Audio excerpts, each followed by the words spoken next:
Sandro de Carvalho es uno de los principales involucrados en la muerte de la fiscal Mónica Bomborris. Para la justicia boliviana fue quien instaló el artefacto explosivo y era miembro de la organización criminal liderada por Marco Marino Deodato.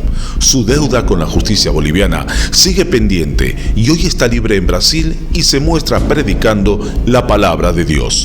Soy Ezequiel Serres y esta es una historia de la realidad. Conocido como el terrorista, no siempre fue el hombre que hoy predica la palabra de Dios en una pequeña iglesia de Corumbá. Su historia comenzó en las sombras de uno de los crímenes más impactantes de Bolivia, la muerte de la fiscal Mónica Bomborris. En el 2004, un coche bomba acabó con la vida de la fiscal y Sandro fue señalado como uno de los principales implicados. 2 días después, fue capturado y encerrado en la cárcel de Palmasola, pero no por mucho tiempo. El ahora pastor afirma que no ayudó en la fuga de su amigo Deodato, ya que cuenta que en ese tiempo él se dedicaba a prestar dinero y que vivía en una casa sobre la avenida Santos Dumont entre el quinto y el sexto anillo.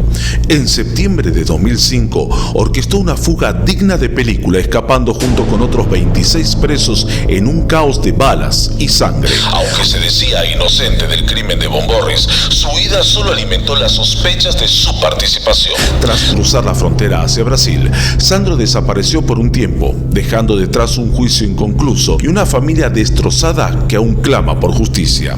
Sin embargo, la paz no lo alcanzó en Brasil. En 2007 fue detenido nuevamente en su domicilio, esta vez por posesión de armas y tráfico de sustancias controladas. Con 60 kilos de dinamita y varias armas en su poder, la imagen de redención que algún día querría proyectar estaba muy lejos de la realidad. Fue condenado a 13 años de prisión en la prisión de máxima seguridad de Campo Grande, pero su historia aún no había terminado. Tocado nenhuma vez.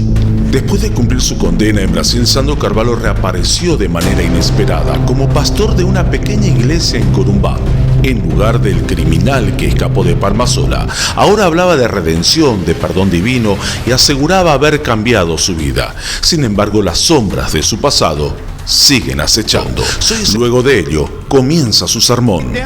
En sus sermones, Sandro pedía a sus fieles que no vivieran con máscaras, que Dios conoce el corazón de cada uno, pero ¿qué máscaras oculta él mismo?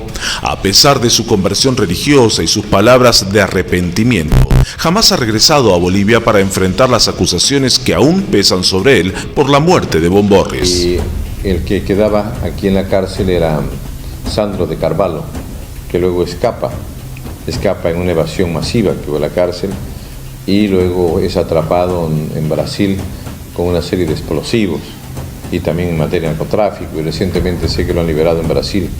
Todavía Sandro de Carvalho está buscado por la justicia boliviana.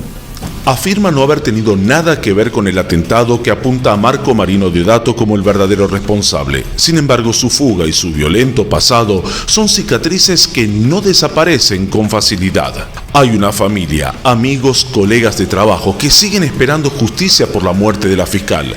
La familia de Mónica Bomborris vive con el dolor de su pérdida y el caso sigue siendo una herida abierta. Sandro dice que algún día regresará, que todo tiene su tiempo. Pero hasta el día de hoy sigue siendo un prófugo de la justicia boliviana. Ahora te pregunto, ¿es posible que un criminal realmente cambie o el pasado siempre determinará su futuro? ¿Qué significa el perdón en un contexto donde la justicia no ha sido cumplida?